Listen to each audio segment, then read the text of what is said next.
by those angels, 4 of them.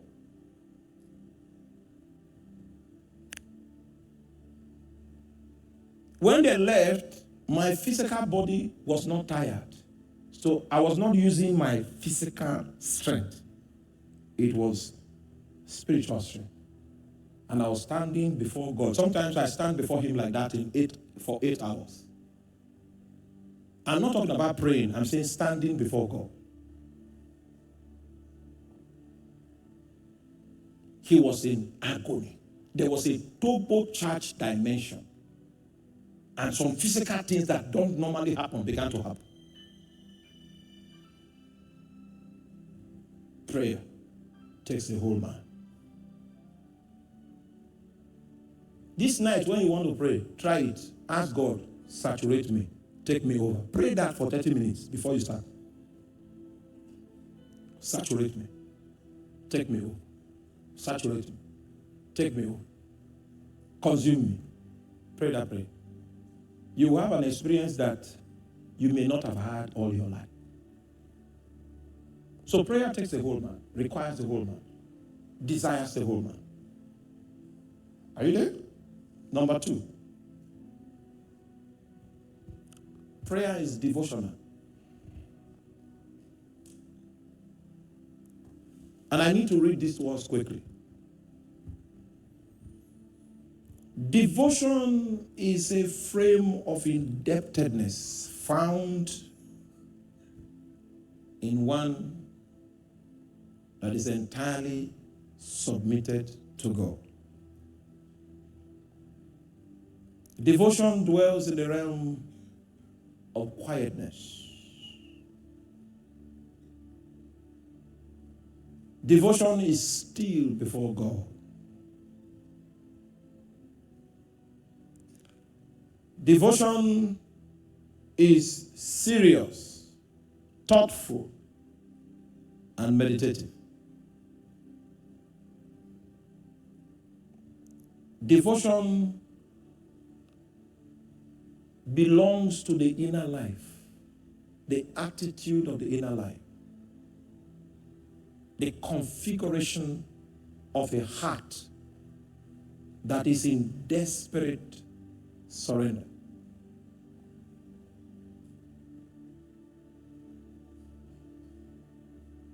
Devotion is what exposes you to the realities of what the Bible calls the secret place. Because the desire in devotion is to cultivate a relationship.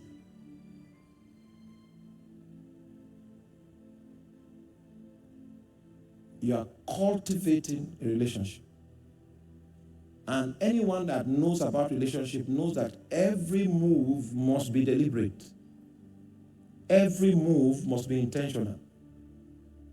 Every move must be an investment that is delicately built in with the hope of securing the trust in a relationship.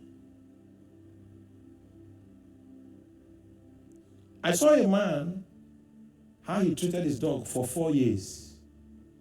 He became so friendly with the dog, and the dog became so friendly with him. That was what he got from his devotion. So the scripture says, if we draw near to God, God will draw near to us. So that attitude of intentionally drawing near to God, with the hope that you will now have a relationship with Him, with the hope that one day He too will draw near to you and a relationship will begin. That's the heart of devotion. It is quiet. It is intelligent. It is deliberate. It seeks relationship.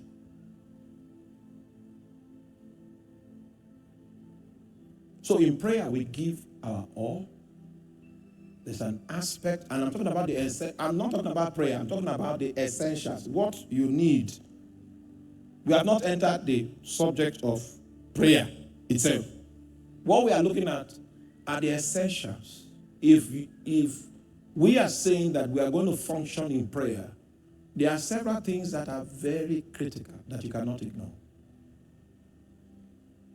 The average Christian knows how to pray in tongues, but he doesn't know how to be sober within to hear God. There's a quietness.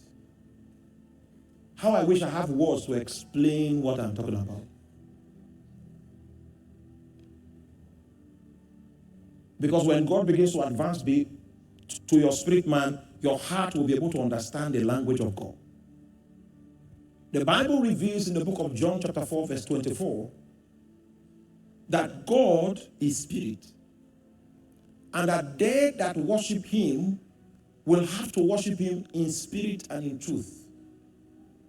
It is your spirit that God, who is spirit, can contact. It's your spirit that God, who is spirit, can touch. Are you there?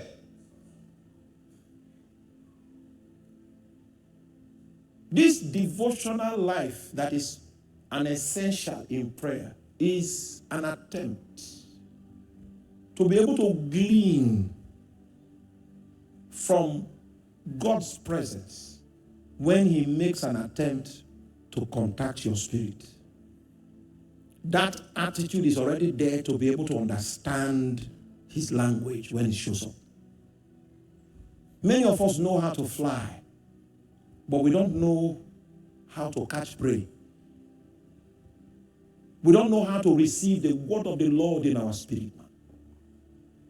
That's where the masters are separated from the young men. It's in the matter of maintaining a soberness within that can interact with the Spirit of God. So there's a devotional aspect.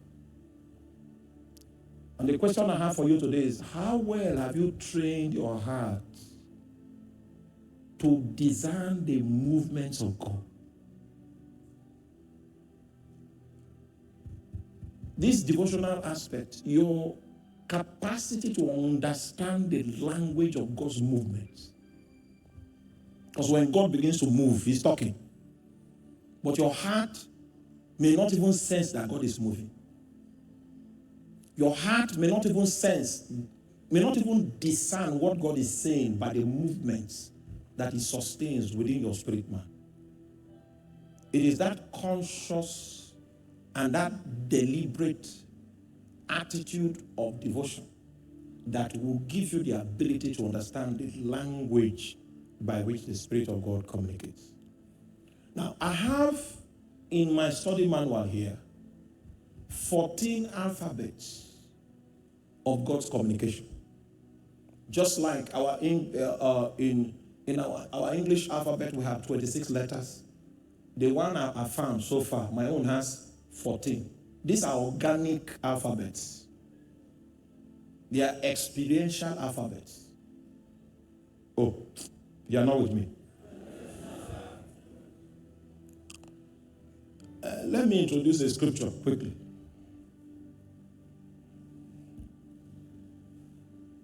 Philippians chapter 2 verse 13. Philippians chapter 2 verse 13.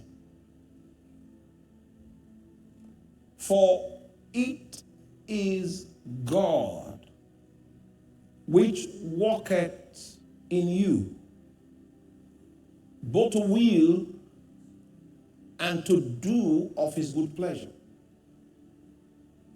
This man is bringing discernment to us. The man believes that you don't know that it is God. You have not been able to discern God in you. So he's trying to help you discern God in your temple. You are not with me. You know, I will not give you more than you can take. So I'm still... Oh, we have people online. They will not pay for your... He says, it is God that walks within you. How many of you can detect God when he's walking inside of you?